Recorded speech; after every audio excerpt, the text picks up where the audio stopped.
بسم اللہ الرحمن الرحیم۔ شروع اللہ کے نام سے جو بڑا مہربان اور نہایت رحم کرنے والا ہے۔ السلام علیکم، امید ہے آپ سب خیریت سے ہوں گے۔ میں ہوں شازیہ علی، آپ کی جماعت چہارم کی اردو ٹیچر۔ عزیز طلبہ، ہمارا آج کا سبق ہے مثالی معلم۔ سب سے پہلے ہم تلفظ سیکھیں گے۔ وحی، اقرا، مختصر، نفع بخش، غسل، تشبیہ، عیب۔ سیدنا حضرت ابراہیم علیہ السلام نے بیت اللہ کی دیواریں اٹھاتے ہوئے دعا کی تھی، اے رب، ان لوگوں میں خود انہی کی قوم میں سے ایک ایسا رسول بھیج دیجئے جو انہیں تیری آیات سنائے، ان کو کتاب اور حکمت کی تعلیم دے۔ حضرت ابراہیم علیہ السلام کی یہ دعا قبول ہوئی اور انہی کی اولاد میں سے حضرت محمد رسول اللہ خاتم النبیین صلی اللہ علیہ وآلہ وصحبہ وسلم آخری نبی بن کر آئے۔ آپ صلی اللہ علیہ وآلہ وسلم وصحبہ وسلم پر جو پہلی وحی نازل ہوئی اس کا پہلا لفظ اقرا یعنی پڑھ تھا۔ اس کے بعد آپ صلی اللہ علیہ وآلہ وصحبہ وسلم تعلیم و تربیت کے ذریعے سے انسانوں کی زندگی میں ایسی تبدیلی لائے کہ تاریخ میں جس کی مثال نہیں ملتی۔ آپ صلی اللہ علیہ وآلہ وسلم وصحبہ وسلم نے ایک موقع پر فرمایا، مجھے معلم بنا کر بھیجا گیا ہے، یعنی مجھے استاد بنا کر بھیجا گیا۔ آپ صلی اللہ علیہ وآلہ وصحبہ وسلم کے تعلیم کے اصول آج بھی مؤثر ہیں۔ آپ صلی اللہ علیہ وآلہ وصحبہ وسلم کی تعلیم میں ایک خاص بات یہ تھی کہ آپ صلی اللہ علیہ وآلہ وصحبہ وسلم کی گفتگو نہایت صاف اور واضح ہوتی۔ آپ صلی اللہ علیہ وآلہ وصحبہ وسلم مختصر اور جامع بات کرتے، الفاظ کم مگر پورا اثر ہوتے۔ مثلاً آپ صلی اللہ علیہ وآلہ وسلم نے فرمایا، بہترین علم وہ ہے جو نفع بخش ہو، اوپر والا ہاتھ نیچے والے ہاتھ سے بہتر ہے۔ اللہ کی قسم، وہ مومن نہیں جس کا پڑوسی اس کے شر سے محفوظ نہ ہو۔ آپ صلی اللہ علیہ وآلہ وسلم وصحبہ وسلم کے لہجے میں محبت اور دل سوزی ہوتی۔ آپ صلی اللہ علیہ وآلہ وصحبہ وسلم میٹھی باتیں کرتے جو دل پر اثر کرتی اور سننے والا عمل کے لیے تیار ہو جاتا۔ آپ صلی اللہ علیہ وآلہ وصحبہ وسلم کبھی ایسی بات نہیں کرتے تھے جس سے کسی کو تکلیف پہنچے اور اسے غصہ آئے۔ ایک دفعہ ایک صحابی کھانا کھا رہے تھے، کھانے کا انداز مناسب نہیں تھا، کبھی ہاتھ پلیٹ کے ایک حصے پر پڑتا اور کبھی دوسرے حصے پر۔ آپ صلی اللہ علیہ وآلہ وصحبہ وسلم نے یہ منظر دیکھا تو فرمایا، جب تم کھانا کھاؤ تو بسم اللہ پڑھ لیا کرو، دائیں ہاتھ سے کھاؤ اور اپنی طرف سے کھایا کرو۔ حضرت محمد رسول اللہ خاتم النبیین صلی اللہ علیہ وآلہ وصحبہ وسلم سوال و جواب کے ذریعے سے بھی صحابہ کرام رضی اللہ عنہم کو دین کی تعلیم دیتے۔ ایک مرتبہ صحابہ رضی اللہ عنہم سے پوچھا کہ تم میں سے کسی کے گھر کے آگے نہر بہہ رہی ہو اور وہ روزانہ 5 مرتبہ اس میں غسل کرے تو کیا اس کے بدن پر میل باقی رہے گا؟ صحابہ کرام رضی اللہ عنہم نے جواب دیا کہ اے اللہ کے رسول صلی اللہ علیہ وآلہ وسلم، اس پر ذرا بھی میل باقی نہیں رہے گا۔ آپ صلی اللہ علیہ وآلہ وصحبہ وسلم نے فرمایا کہ یہی حال 5 نمازوں کا ہے کہ اللہ ان کے ذریعے سے گناہوں کو مٹا دیتا ہے۔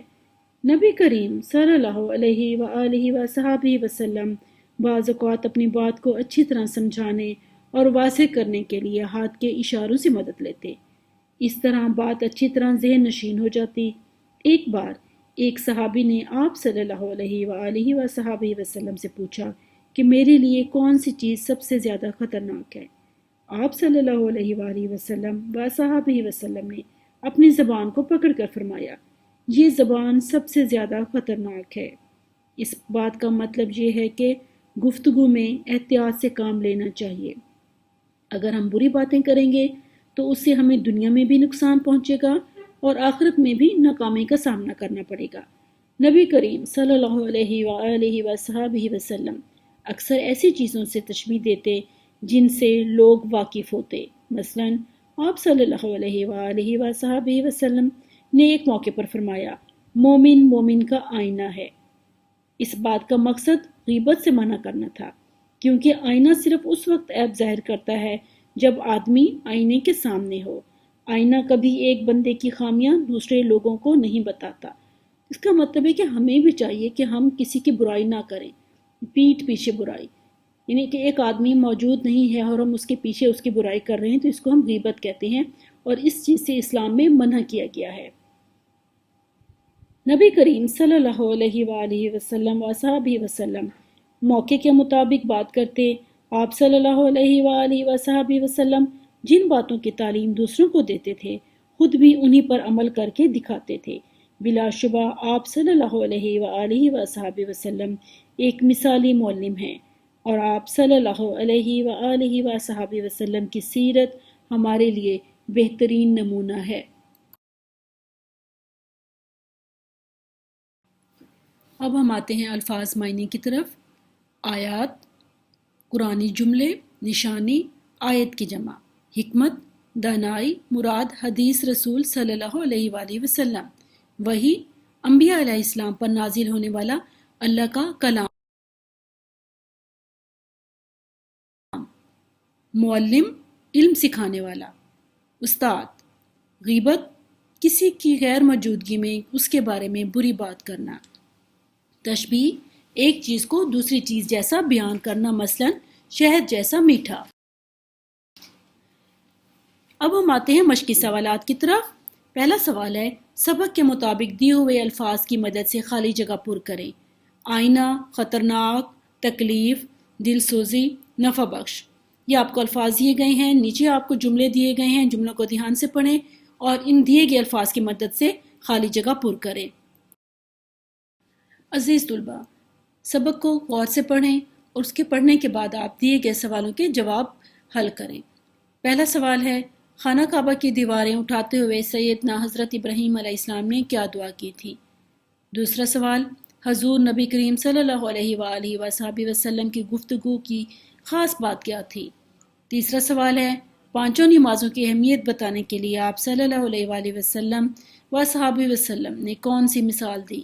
چوتھا سوال، حضور نبی کریم صلی اللہ علیہ وآلہ وصحبہ وسلم لوگوں کو سمجھانے کے لیے کون کون سے طریقے اختیار فرماتے؟ کم از کم 3 طریقے بتائیں۔ آخری سوال ہے، آپ دوسروں کو بات سمجھانے کے لیے کون سا طریقہ اختیار کرتے ہیں؟ یہ آپ نے خود بتانا ہے کہ جب آپ کسی کو کوئی بات سمجھا رہے ہوتے ہیں تو اس کے لیے آپ کون سا طریقہ استعمال کرتے ہیں، کس طرح سے دوسروں کو آپ بات سمجھاتے ہیں، اس کا جواب آپ نے خود لکھنا ہے۔ اب ہمارا اگلا سوال ہے لفظوں کا کھیل۔ مثال کے مطابق لفظوں کا کھیل کھیلیں اور نیا لفظ بنائیں۔ مثال، بتاؤ کے اوپر سے ایک نقطہ ہٹائیں تو بنے گا بناؤ، تو بناؤ ہم نے اس جملے کے سامنے لکھ دیا۔ اسی طرح سے آگے جملے دیے گئے ہیں، شیر کے اوپر سے 3 نقطے ہٹائیں تو بنے گا، پل کے نیچے سے 2 نقطے ہٹائیں تو بنے گا، جال کے نیچے سے 1 نقطہ ہٹائیں تو بنے گا، ٹال سے علامت توئے ہٹا کر نیچے نقطہ لگانے سے بنے گا۔ جو بھی الفاظ بنے گا وہ آپ نے اس جملے کے سامنے لکھ دینا ہے۔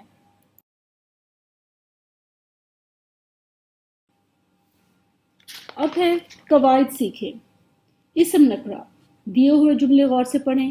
لڑکا کھیل رہا ہے، کتاب بہترین دوست ہے، باغ خوبصورت ہے۔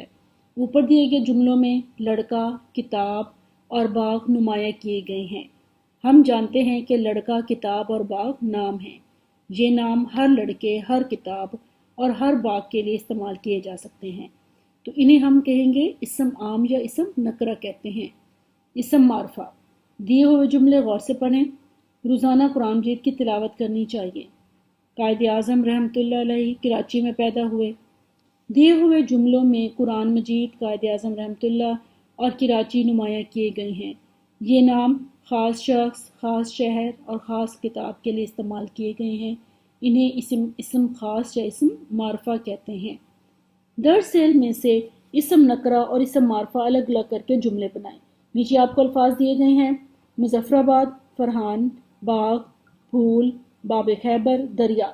نیچے آپ کو کھانے دیے گئے ہیں، ایک اسم نکرہ کا ہے، ایک اسم معرفہ کا ہے۔ دیے گئے الفاظ میں سے آپ نے اسم معرفہ اور اسم نکرہ الگ الگ کرنے ہیں اور ان کے سامنے ان کے جملے بنانے ہیں۔ ہمارا آخری سوال ہے، ان شخصیات کا حضرت محمد رسول اللہ خاتم النبیین صلی اللہ علیہ وآلہ وصحبہ وسلم کے ساتھ کیا رشتہ تھا؟ حضرت عبدالمطلب، حضرت عبداللہ، حضرت آمنہ، حضرت فاطمہ رضی اللہ تعالیٰ عنہ، حضرت عائشہ رضی اللہ تعالیٰ عنہ، حضرت عثمان رضی اللہ تعالیٰ عنہ، ان کا حضرت محمد صلی اللہ علیہ وآلہ وسلم سے جو بھی رشتہ تھا وہ آپ نے ان کے سامنے لکھنا ہے۔ گھر کا کام: سبق مثالی معلم کو اچھی طرح پڑھ کر مشق حل کریں۔ کتاب اردو قواعد و انشاء میں صفحہ نمبر 19-20 کو پڑھیں اور صفحہ نمبر 23-24 حل کریں۔